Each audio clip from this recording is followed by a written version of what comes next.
Hi guys, welcome back to my YouTube channel. ನಾನು ನಿಮ್ಮ ರಶುಗೌಡ ಮಾತಾಡ್ತಾ ಇರೋದು. ಸೊ ಇವತ್ತು ಸ್ಯಾಟರ್ಡೇ ಆಗಿರೋದ್ರಿಂದ ನಾನು ದೇವಸ್ಥಾನಕ್ಕೆ ಹೋಗೋಣ ಅಂತ ಎದ್ದು ರೆಡಿಯಾಗಿ ದೇವಸ್ಥಾನಕ್ಕೆ ಹೋಗ್ತಾ ಇದ್ದೀನಿ. ನಾನು ನರಸಿಂಹಸ್ವಾಮಿ ದೇವಸ್ಥಾನಕ್ಕೆ ಬಂದು ರೀಚ್ ಆದೆ. ಸೊ ಹಾಗೆ ಅರ್ಚನೆ ಮುಗಿಸಿ ಅಲ್ಲೇ ಪಕ್ಕದಲ್ಲಿ ಇದ್ದಿದ್ದಂಥ ಆಂಜನೇಯ ಸ್ವಾಮಿ ದೇವಸ್ಥಾನಕ್ಕೆ ಹೋಗಿ ನಮ್ಮ ಮನೆಯವ್ರ ಹೆಸರಲ್ಲಿ ಮತ್ತು ನಮ್ಮ ಅಂಕಲ್ ಆಂಟಿ ಹೆಸರಲ್ಲಿ ಅರ್ಚನೆ ಮುಗಿಸ್ಕೊಂಡು ದೇವಸ್ಥಾನದಿಂದ ಈಚೆ ಬಂದೆ. ಸೊ ಅಲ್ಲಿ ಒಂದು ಆಂಜನೇಯ ವಿಗ್ರಹ ಇದೆ. ಇದು ಯಾವಾಗಲೂ ನನಗೆ ಫೇವ್ರೇಟ್. ಅಲ್ಲಿ ಬಂದು ಬೇಡ್ಕೊಂಡು ಹೋದರೆ ಏನೋ ಒಂಥರ ಸ್ಟ್ರೆಂತ್ ಬರೋ ಥರ ಆಗುತ್ತೆ ನನಗೆ. So Anjaneya is my favourite. ಅಲ್ಲಿಂದ ಹಾಗೆ ನಾನು ನನ್ನ ತಮ್ಮ ದೊಡ್ಡಬಳ್ಳಾಪುರ ಹೋಗೋಣ ಅಂತ ದೊಡ್ಡಬಳ್ಳಾಪುರ ಹೋದ್ರಿ. ಸೊ ಅವನೇನೋ ಪಲಾವ್ ಮತ್ತು ಟೊಮೆಟೊ ಬಾತ್ ಟ್ರೈ ಮಾಡಬೇಕಾಯ್ತು ಅಂತ ಹೇಳ್ದ. ಹಾಗೆ ಒಂದವೇ ನಾವು ರೋನ ಕೂಡ ಪಿಕ್ ಮಾಡಿದ್ರಿ.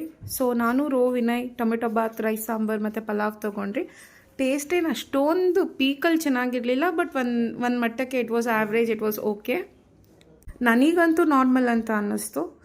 ಸೊ ನಮ್ಮದೆಲ್ಲ ತಿಂಡಿ ಆಗಿದ್ದರಿಂದ ನಾವು ಅಲ್ಲಿಂದ ಹೊರಟ್ರಿ. ರೋನ ಡ್ರಾಪ್ ಮಾಡಿಬಿಟ್ಟು ನಾನು ವಿನಯ್ ಮನೆಗೆ ಬರುವಷ್ಟರಲ್ಲಿ ಡಾಲಿಗೆ ಹುಷಾರಿರಲಿಲ್ಲ. ಡಾಲಿನ ಹಾಸ್ಪಿಟ್ಲಿಗೆ ಕರ್ಕೊಂಡೋದ್ವಿ. ಹಾಸ್ಪಿಟ್ಲಲ್ಲಿ ಮೋಸ್ಟ್ಲಿ ಇದು ವೈರಲ್ ಫೀವರ್ ಅಥವಾ ವೈರಲ್ ಇನ್ಫೆಕ್ಷನ್ ಆಗಿರುತ್ತೆ. ಸೊ ಒಂದು ಬ್ಲಡ್ ಚೆಕಪ್ ಮಾಡೋಣ ಅಂತ ಡಾಲಿಗೆ ಬ್ಲಡ್ ತೊಗೊಂಡ್ರು. ಸೊ ಆ ಬ್ಲಡ್ ತೊಗೋಬೇಕಾದ್ರೆ ಅದಕ್ಕೆ ಪೇನ್ ಆಗ್ತಾಯಿತ್ತೋ ಇಲ್ವೋ ಗೊತ್ತಿಲ್ಲ. ನನಗೆ ಮತ್ತು ವಿನಯ್ಗೆ ಸಿಕ್ಕಾಪಟ್ಟೆ ಪೇನ್ ಆಗ್ತಾಯಿತ್ತು.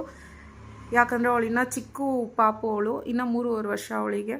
ಸೊ ಅದನ್ನೆಲ್ಲ ನೋಡಿ ನಮಗೆ ಸಹಿಸ್ಕೊಳ್ಳೋಕ್ಕಂತೂ ಖಂಡಿತ ಆಗಲಿಲ್ಲ. ಸೊ ಗೈಸ್, ನಾವೀಗ ಮನೆಗೆ ಬಂದ್ರಿ. ಆಲ್ರೆಡಿ ಟೈಮ್ 10 o'clock ಆಗಿದೆ. ಇದಾಗಿತ್ತು ನನ್ನ ಇವತ್ತಿನ ಅನ್ಎಕ್ಸ್ಪೆಕ್ಟೆಡ್ ಶಾರ್ಟ್ ವ್ಲಾಗ್. ಸೊ ದಿನ ತುಂಬ ಚೆನ್ನಾಗಿ ಸ್ಟಾರ್ಟ್ ಆಯಿತು, ಆದರೆ ಸಿಕ್ಕಾಪಟ್ಟೆ ಕೆಟ್ಟದಾಗಿ ಎಂಡಾಯಿತು. ನನಗೆ ಡಾಲಿನೇ ಎಲ್ಲ ಆಗಿರೋದ್ರಿಂದ ಸ್ವಲ್ಪ ಬೇಜಾರಾಯಿತು.